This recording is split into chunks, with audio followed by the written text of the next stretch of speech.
剑明论推墙，各位朋友，大家好，今天是2020年8月21号。我们今天的节目呢，先谈呢美国的这个两党的大会，也就是美国呢大选在即。那么美国的两党呢，民主党和共和党呢，都分别在这2周呢召开他们自己党部大会，然后在他们自己的党内大会上呢推选出他们本党的总统竞选人。那么民主党的党部大会呢，已经呢赛程过半，他们已经开了一大半了。那么我们首先对民主党大会它赛程过半、会程过半所传出来的各种信息，我们看一下呢，白宫团队川普总统他重要的这个白宫顾问纳瓦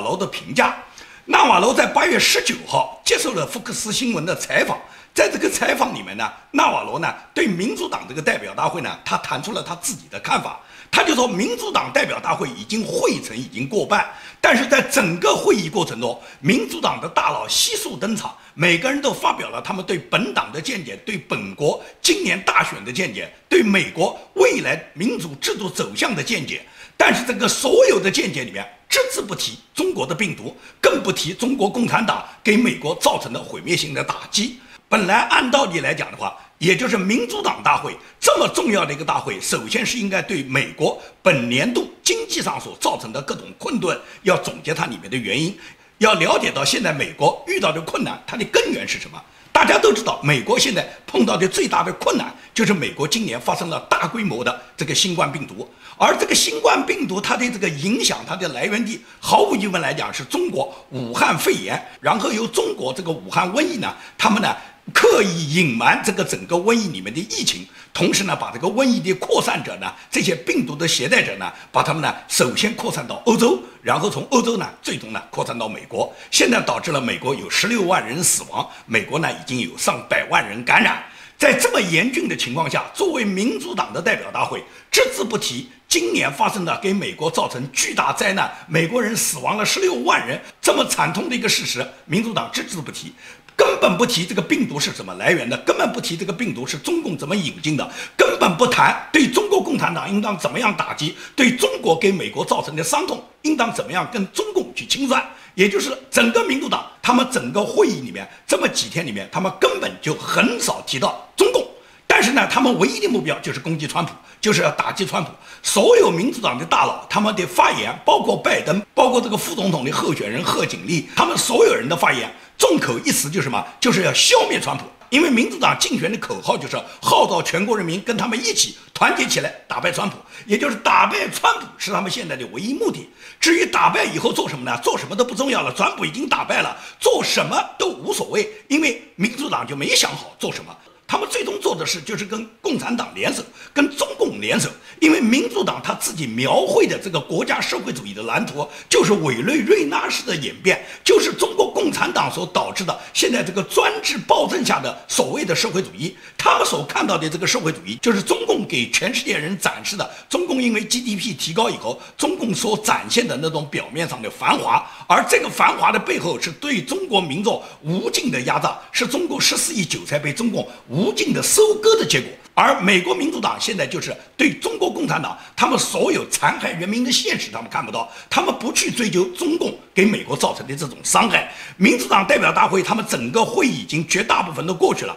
所有的大佬们都已经登场了，但是没有任何人批评中国，没有任何人把美国今后的国策跟中共联系在一起。他们讨论来讨论去，就是怎么样要消灭川普，打败川普。所以纳瓦罗在接受新闻媒体访问的时候，他就一针见血地指出，民主党他现在目的就是要把美国演变掉。最终美国如果交给了民主党，是拜登获得了大选的成功，拜登赢了，那么整个美国最终就是中共的了。 What is going on here? We're halfway through this convention, and there's just not a word of how the Chinese Communist Party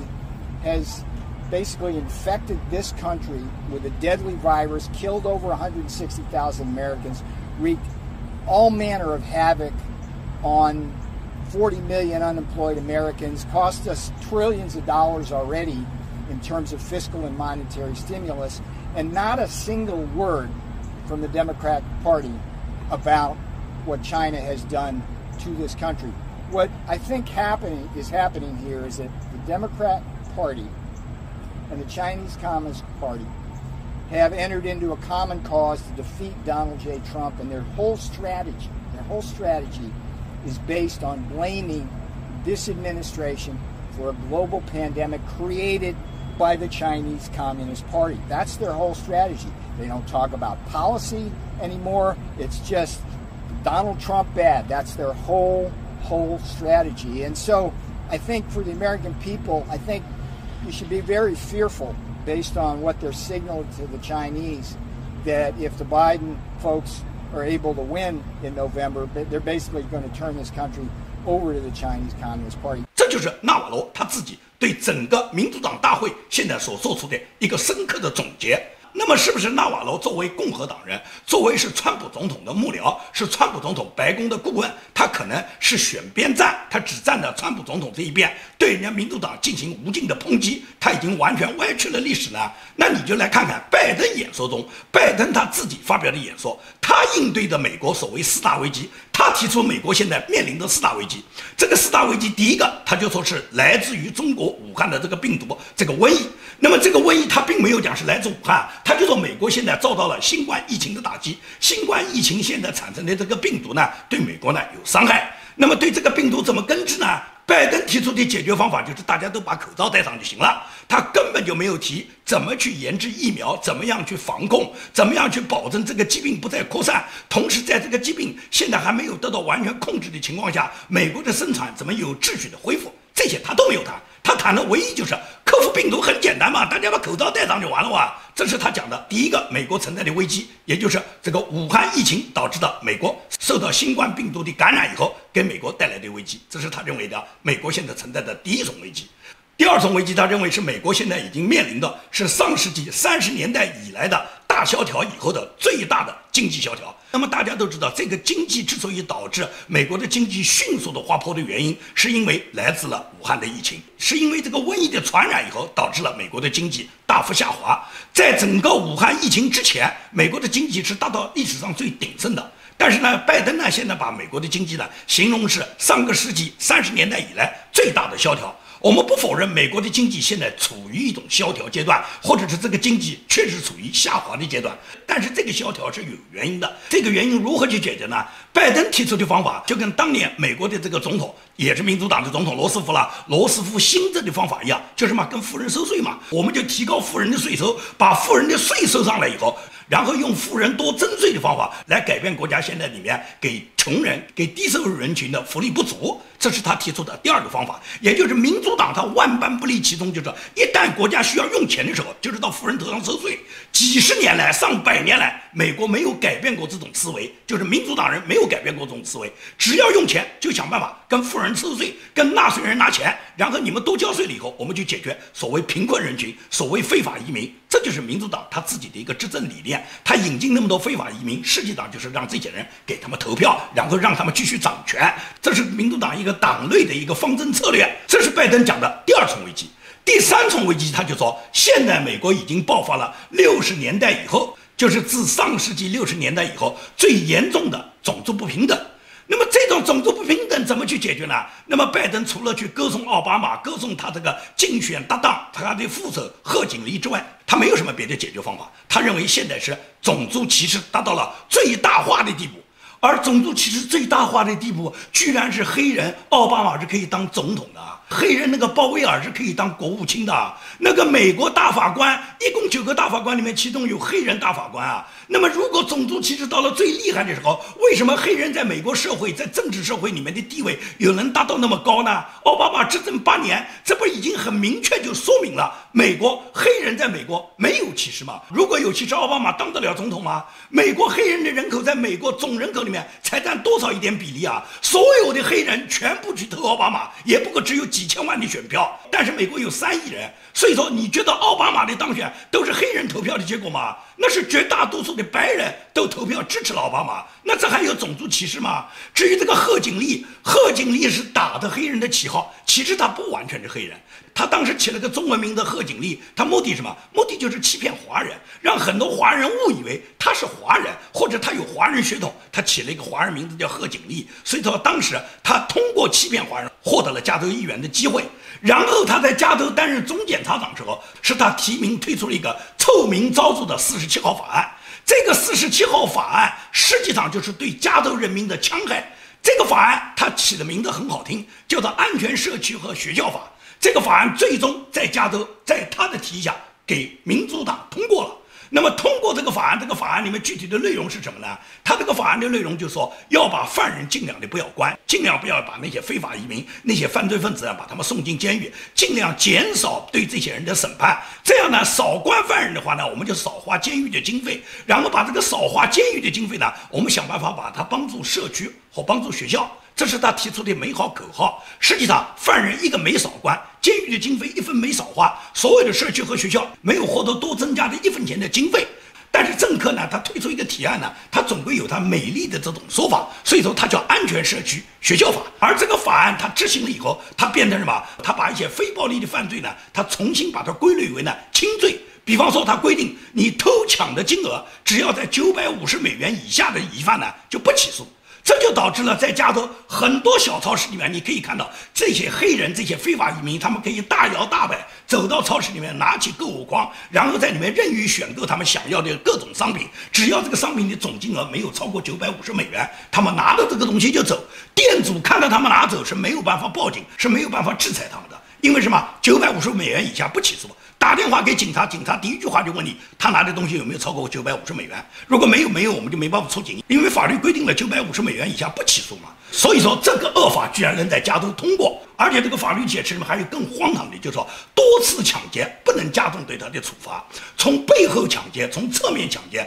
都不能算抢，最多只能算是偷。这就是贺锦丽在加州担任总检察长时候，他提出来的臭名昭著的47号法案。就这么一个人，现在被拜登已经聘选为他的这个竞选搭档，马上要成为民主党副总统的竞选人。那么，作为贺锦丽，按照拜登对他那么夸赞，认为他是一个黑人，也就是他是一个黑人，他都担任了加州的总检察长，都可以在他的任上通过一个臭名昭著的47号法案，你就认为黑人在美国还有歧视吗？那么怎么体现黑人在美国受到歧视呢？这是拜登讲的美国受到的危机的第3大危机，也就是黑人受到歧视的危机。第4大危机叫做气候变化，就是大气过暖。那么对于大气过暖，世界上所有的环保人士、所有的政治人物，他们都不回避这个问题的。也就是拜登提出的大气过暖，确实是气候变化的一个问题。那么怎么解决？现在关键大家就是怎么解决大气过暖的问题。拜登呢，他就开始开出社会主义的大饼，他就开出一个空头支票。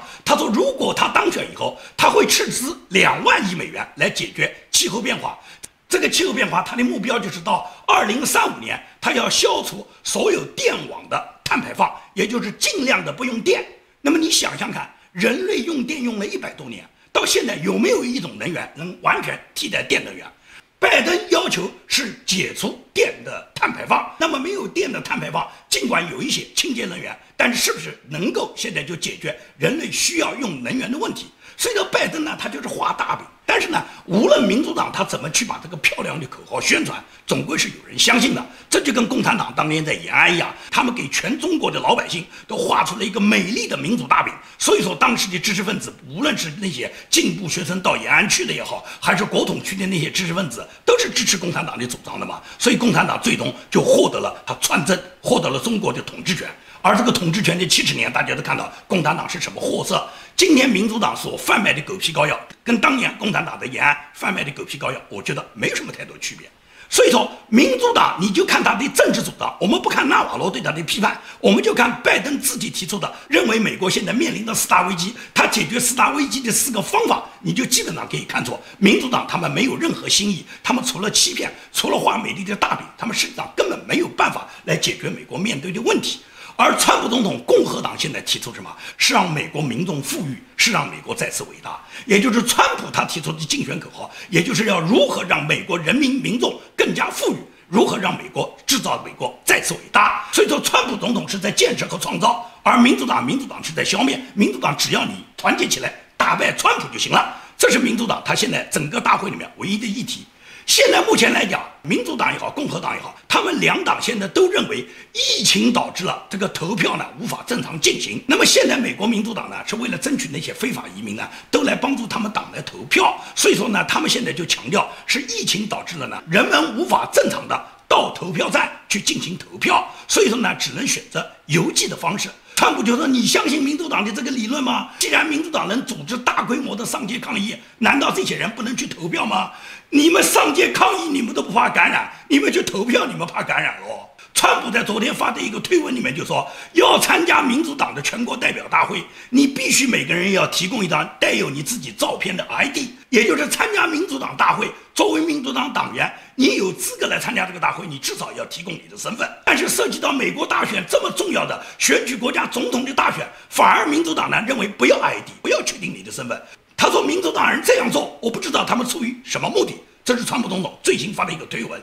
美国现任内阁，他们就是希望在近期啊能够推出一个法定条款，这个法定条款是专门针对中国共产党的，也就是他们只认定习近平是中国共产党的党魁，是共产党的领导人，但非国家政府领导人。因为美国是不承认那种非民选的国家政府的领导人。习近平他当选是因为共产党的总书记，是因为共产党这个政党控制了国家政府，控制了国家政权机构，控制了老百姓的选举权。所以说最终他即使是在这个党的控制下，习近平担任一个首位国家主席，他也是共产党一党专制的结果。因此对于一党专制的这个政权，美国是不予承认的。美国现在就要推进这么一个法条，最终就认定习近平在中国的执法权实际上是非法的，他不过是一个政党的领导人。如果美国能确定共产党是非法的，那么下面的问题就很好解决了。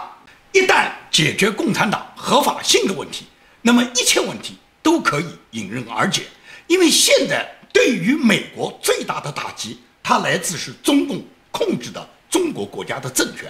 而美国要限制共产党员入境，限制现在在美国的很多共产党官办的这些媒体啊，这些科研机构啊，这些间谍机构啊，它都来自于是共产党这个邪恶的政党对美国的非法侵入。如果说美国能宣布共产党是一个非法组织，是个纳粹组织，是一个暴力集团，那么一旦共产党被宣布为非法组织以后，很简单，非法组织的成员是不可以进入美国的。在美国的所有共产党的组织机构也好，组织成员也好，曾经共产党在美国派出的各种大大小小的机构，他们都意味着是非法的。那么这样来铲除中共就非常容易了。所以说美国迫切要解决中共这个政权的合法性的问题。一旦中共它是非法的，那么中共控制的这个政权肯定是非法的，那么就要怎么去铲除这个非法的政权，在中国建立一个民主制度。所以说把共产党推翻，也就变成了颠覆中国这个政权的合理性。因为共产党是非法的嘛，那么非法的这个政党就要打倒，非法的这个政权，这个非法的政党控制的这个政权就要把它推翻，所以这一下就有了法理上的合理性。因此来讲，现在美国川普总统他的鹰派内阁可以讲每一个人都在这么去做。为什么国务卿蓬佩奥也好，国安顾问奥布莱恩也好，司法部长巴尔也好，他们每个人都在不断地要区分中国共产党和中国人民，以及中国共产党和中国之间的关系。因为他们就明确说明了中国和中国人民是被共产党绑架的。所以说一旦共和党胜利，川普总统如果连续连任，我相信在川普总统第二个任期就可以展开全面摧毁中共的策略。因此来讲，川普总统他这几天很忙，因为还剩2个月就要大选了嘛。他不但要在白宫去处理他各种的国家政务，同时呢，他要拿出大量的时间去参加他个人的这一次连任的大选。他就在昨天，他就去了宾州，去参加了宾州的竞选聚会。因为他从白宫出发，赶到宾州去参加集会，这个路上可以讲时间也是很赶的，因此他就随便在他附近的一家披萨店停下来的，他去买披萨。他走进披萨店以后，大家就感觉到很吃惊，有随行记者就拍下了他在披萨店买披萨的这个过程。川普总统也很大方，把这个披萨呢打开给大家看。那么有记者就问他，你怎么到这来买披萨？川普就说这边的披萨特别好吃啊。然后川普呢又跟所有的员工呢打了招呼，他就急急忙忙呢去参加他的竞选大选。Because they have great pizza. They supposedly have the best pizza. We'll let you know about it in a half hour.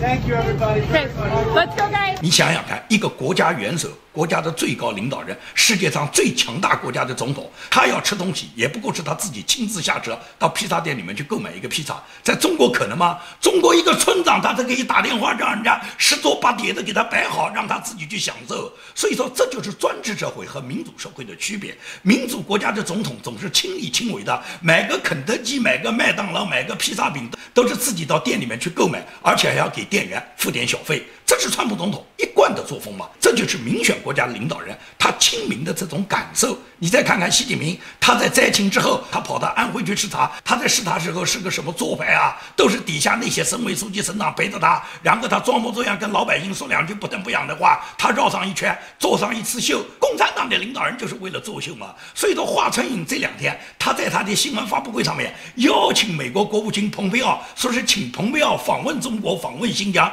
可以到新疆召开座谈会，了解新疆人民他们当地的各种生活状况。蓬佩奥马上立即就对华春莹发出的邀请做了一个回复，他说他不会参加你们中共安排好的访问，你这种访问叫访问吗？你这种访问是作秀，是让蓬佩奥去帮助你中国去做一个政治秀，蓬佩奥会这样去做吗？所以蓬佩奥不会接受中共这种特意安排好的这种访问秀，因为中共就喜欢做这种事啊。现在大选没有几天了，可以讲左派的媒体呢是拼命地攻击川普，而川普总统他既要处理国事，又要参加各地的竞选，在这个过程中呢，川普总统要不断地展示他自己在政治上的成就，而大部分的媒体都是攻击川普的，很多支持川普的媒体是根本没资格来参加川普总统在白宫举行的新闻发布会的。我曾经在我的节目里面介绍过一个女主播，是 OAN 的新闻主播，叫香奈儿·雷昂。这个人曾经就委内瑞拉的问题专门提问过川普，川普也给过他发言的机会。因为呢，白宫新闻记者协会呢是被左翼的这个新闻记者协会把控的，他不让这个香奈儿·雷昂呢